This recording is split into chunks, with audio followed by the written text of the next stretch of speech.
Olá, sou a doutora Elisete Caffer e vamos responder mais uma pergunta do nosso quadro Perguntas e Respostas. Perguntaram para mim, hidrocortisona diminui o processo inflamatório? Vamos entender essa pergunta, a gente responde que nem eu respondo para os alunos no curso, não é a coisa, é o jeito que a coisa é coisada. Então nós sabemos que a hidrocortisona, a cortisona, o cortisol é um hormônio produzido pelas nossas adrenais. Então é um hormônio bioidêntico produzido pelas nossas glândulas adrenais, que são duas amêndoas que ficam aqui em cima dos nossos rins.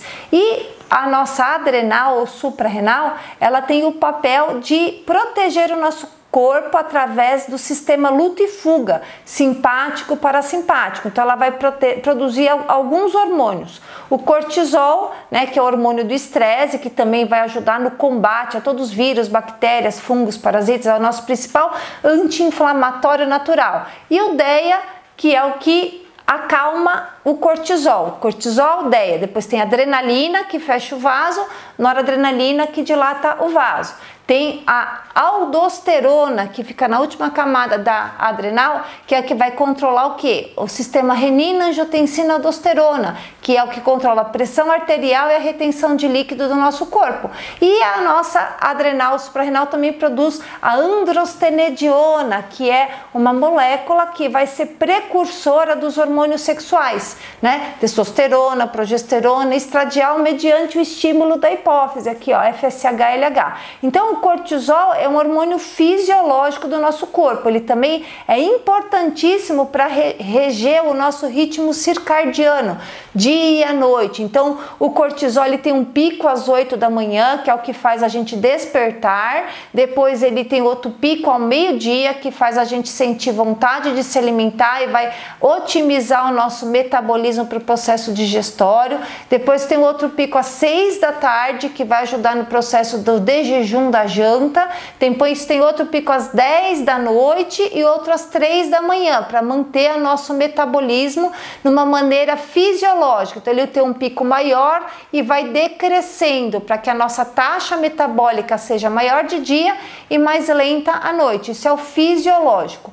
Quando a gente tem um processo inflamatório e a gente não sabe a causa e simplesmente remedia, o que você está fazendo? Você está alterando todo o eixo neuroendócrino imunológico. Imagina que isso aqui é um reloginho, sabe aqueles reloginhos que você mexe numa bolinha e todas as bolinhas se desregulam, faz clec, clec, clec, clec, clec, clec, clec. Então, exatamente. Então, antes da gente mexer com o hormônio, a gente tem que ter certeza que não vai estar estragando todo um sistema que é composto por 280 hormônios. Desde os hormônios da pineal, da tireoide, do timo, do pâncreas, das suprarrenais, das gônadas, os hormônios e a produção de todos os glóbulos vermelhos, glóbulos brancos, a produção de adiponectina, eritropoetina pelos nossos adipócitos. Então, o foco é, sempre que uma pessoa tiver com processo inflamatório, antes de você matar uma baratinha com uma bomba atômica, que é da hidrocortisona, você vai detectar e remover o fator causal. Então, principalmente o que a gente tem hoje, a principal causa de inflamação crônica é água. A água que a pessoa está bebendo, a água, hoje a gente não bebe água de manancial, a gente bebe o que? Água de reuso, é água que vem dos esgotos, vai para a estação de tratamento de água, que eles fazem o que? Decantam, clarificam, colocam um pouco de cloro e flúor para a gente beber. Então tá cheio de vírus, bactérias, fungos, parasitas, tá cheio de hormônio, de pílula anticoncepcional, um monte de patógeno. Então às vezes você está bebendo uma água contaminada. Já peguei paciente que tinha gastrite crônica. Gastrite é um processo inflamatório crônico. Ele veio na consulta aqui, saiu daqui, mudou a água que ele bebia. No dia seguinte não tinha mais gastrite. Precisou tomar cortisona? Não, tirou o fator inflamatório crônico. Qual que é o segundo fator inflamatório crônico? Alimento. Na verdade, a gente tem que diferenciar. Tem comida, desalimento e alimento. Comida é aquilo lá que você come que só enche barriga, tá? Que ele vai te fornecer molécula. Agora, alimento é aquilo que, além de te fornecer molécula, ele vai te fornecer energia, vida. É uma maçã viva, uma pera viva, uma banana viva, aquilo que é geneticamente compatível e que você possui enzima para metabolizar. tá? Quando esse alimento ele é processado, fica lá na prateleira por 2 anos, eles colocam corante, conservante, estabilizante, adiante, ele vai virar comida. Então a energia dele, a capacidade de virar energia acaba e ele só fica molécula. E tem o desalimento. O desalimento é aquele que nem geneticamente você nem precisa, que eu gosto de dar o exemplo da alface dada por urso polar, que é a coisa certa para a pessoa errada, não é geneticamente compatível. Então, se você ingere um alimento que é geneticamente incompatível, que é um desalimento, ou ingere frequentemente comida, corante, conservante, acidulante, estabilizante, em vez de você cozinhar, você abre o potinho, abre a tampinha, corta o saquinho, isso aí é uma causa de inflamação crônica. Não adianta ficar tomando cortisona e continuando se matar 3, 4 vezes por dia.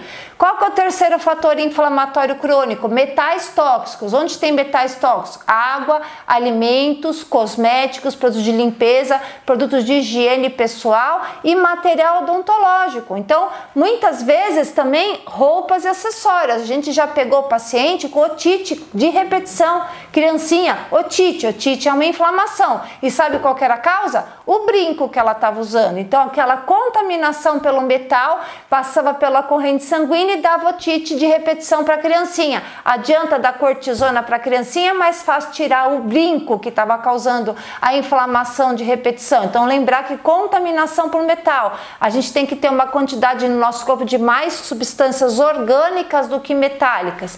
Qual que é o quarto item que pode estar levando à inflamação crônica? Que não adianta você tratar a inflamação, tem que detectar e remover. São os focos infecciosos subclínicos. Então principalmente foco dental. Então, às vezes pode ser uma periodontite, uma endodonte, um tártato, uma gengivite, uma placa bacteriana, algo que não tem sintoma, tá? Agora nós sabemos que a saúde bucal da população brasileira é péssima. Ninguém tem o hábito de ir ao dentista de 3 em 3 meses. Então, com o advento do processamento dos alimentos, cada vez mais a nossa flora bucal, que deveria proteger a gente, ela não é alimentada. Então, mesmo o bebezinho tem que levar para o dentista para ver se não tem cárie de mamadeira? Sim, então é uma causa de inflamação crônica. Um monte de gente que tem fibromialgia, artrite, artrose e reclama de inflamação crônica, investigue sua saúde bucal antes de ficar tomando cortisona. Qual que é o quarto item que você tem que pensar também no caso de inflamação crônica?